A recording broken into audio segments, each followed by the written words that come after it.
সাল্লাল্লাহু আলাইহি ওয়াসাল্লাম প্রতিবার কোরআন তেলাওয়াতের সময় শ্রোতাদের মধ্যে যে কারো মনে দাগ কাটতো এবং মনে হতো আরে এটা তো আমার ব্যাপারই কথা হচ্ছে। মনে হতে থাকে যেন আমি সেই বক্তার সাথে কথা বলছি, কিন্তু সেই বক্তা আসলে কে? আল্লাহ তাআলা। যেন ডক্টর সামি অদৃশ্য হয়ে গেছেন এবং শুধু আমি আছি আর আল্লাহর সাথে কথা বলছি। নোমান আলী খান কে? মাঝে মাঝে মনে হয় আমিও জানি না। প্রশ্নে আমার নতুন উত্তরটা হবে একজন আমৃত্যু শিক্ষার্থী। আমার মনে হয় আমার শেখার প্রতি একটা নতুন ভালো লাগার সৃষ্টি হয়েছে। সবার মতো আমারও অনেকগুলো দিক আছে। আমি বোকাশোকা একজন মানুষ। আমি শিশুদের ভালোবাসি। আলহামদুলিল্লাহ আমার চমৎকার একটি ছোট্ট ছেলে আছে, পরিবারের নতুন সদস্য। ইদানিং তাকে নিয়ে ব্যস্ত আছি। আপনি একসময় নাস্তিক ছিলেন, এ কথা কি সত্যি?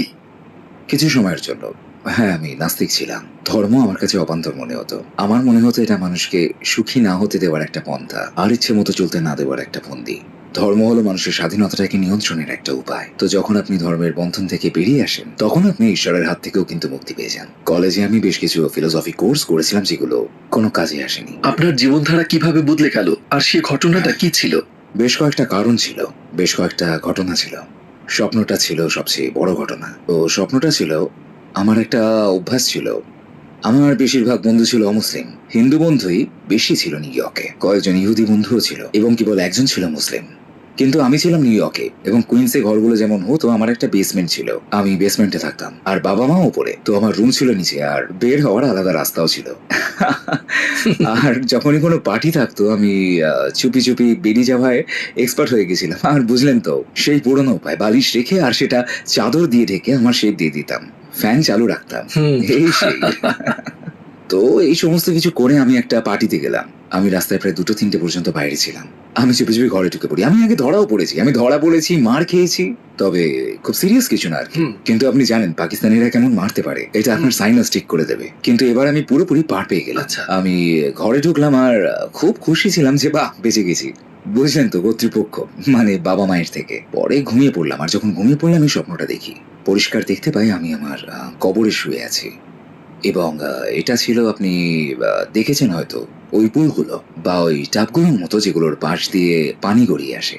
মনে হচ্ছিল যেন কবরের পাশ দিয়ে নল খুলে দেওয়া আছে এবং সেখান থেকে আগুন গড়িয়ে পড়ছে ঠিক যেভাবে পানি গড়িয়ে পড়ে। কবরটা খোলা ছিল, তাই আমি উপরে দেখতে পাচ্ছিলাম এবং উপর থেকে একটা আওয়াজ বলে উঠলো, এসব কিছু করছে কারণ তুমি ইবাদত করো না। মনে পড়ে আমার সম্পূর্ণ চেহারা চোখের পানিতে ভিজে গিয়েছিল, মানে আমি স্বপ্নের ভেতর কাঁদছিলাম, কাঁদতে কাঁদতে আমি জেগে উঠি।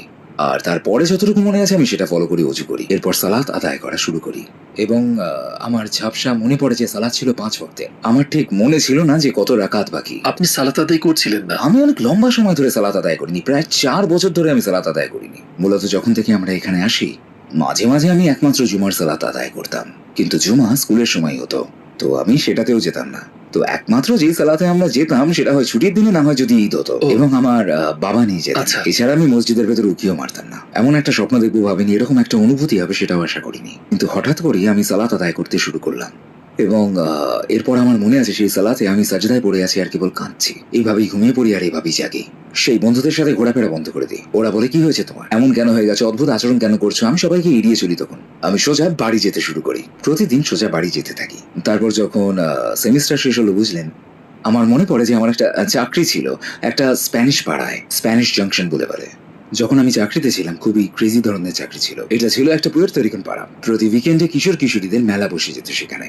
সালসা, মারিঙ্গা, ক্লাব মিউজিকের হই হল্লা, সবাই মিলে বেশ নাচানাচি সবকিছুই চলতো সেখানে। পুরো ক্রেজি একটা ব্যাপার। এটা ছিল কুইন্সের সবচেয়ে ক্রেজি এরিয়া। আমি ওখানে একটা কাপড়ের দোকানে কাজ করতাম। তাদের বিশেষত্ব ছিল, যেমন মূলত আমরা এটাকে বলতাম থাগ ওয়ার। 90-এর দশকে পোশাক আশাক ছিল বেশ ঢোলা জিন্স এবং কালকানি বুটস। আচ্ছা। সেখানে এই সমস্ত বিক্রি হতো, বুঝলেন। আমি সেই দোকানে কাজ করতাম এবং যখন সালাতের সময় হতো আমি দৌড়ে শু এরিয়ায় যেতাম, জুতোর গুদামে, এবং দ্রুত গিয়ে সালাত আদায় করে নিতাম। আসল সময় হতো আবার যেতাম। আসছি যাচ্ছি আমি নিয়মিত সালাত আদায় করতে শুরু করলাম। আমার সহকর্মীরা প্রায় সবাই ছিল হিসপ্যানিক। তারা আমাকে নোমান ডাকতো না, আলী ডাকতো। যেমন, ইয়ো আলী, কি করছো ভাই, এমন অদ্ভুত কাণ্ড কেন করছো? আরে তুমি আমার দিকে তাকাচ্ছ না কেন? আমি ইবাদত করছি ব্যাখ্যা দিতে হতো। আরে ভাই তুমি কি বলছো, মানে ঈশ্বরের সাথে কথা বলো। আচ্ছা, তুমি কি তাকে আমার প্রমোশনের কথা বলতে পারো? বেতন বাড়াতেই হবে। তো এমনটা ছিল। তারা এই ব্যাপারে নানান প্রশ্ন করতে শুরু করলো। আমি ইসলাম সম্বন্ধে কিছু জানতাম না, কিন্তু আমার বন্ধুরা, ডমিনিকান, পুয়ের্তো রিকান, কিউবান প্রতিবেশী বন্ধুরা, সহকর্মীরা, তারা বলতো, তাহলে কি আমি জাহান্নামে যাব? আমি বলতাম, আমি জানি না, তুমি শুয়োরের মাংস খেতে পারবে না, তাই না? তো আমি এখন সেটাই খাচ্ছি। কেমন লাগছে তোমার এটা দেখতে? তারা এই সমস্ত কাণ্ড কারখানা করতো। তো সালাত আমার জীবনের একটা অংশ হয়ে উঠলো, কিন্তু আমার মনে হয় না আর সেটা সত্যিকার অর্থে অন্যান্য সঙ্গীর চাইতে সেটা উত্তম ছিল। এইটা কেবল শুধু সালাতই ছিল, তবে অন্তত পক্ষে এটি তুলনামূলক ভালো সঙ্গী ছিল। অন্তত খারাপ সঙ্গ থেকে দূরে থাকতে পারতাম। এরপর কলেজ শুরু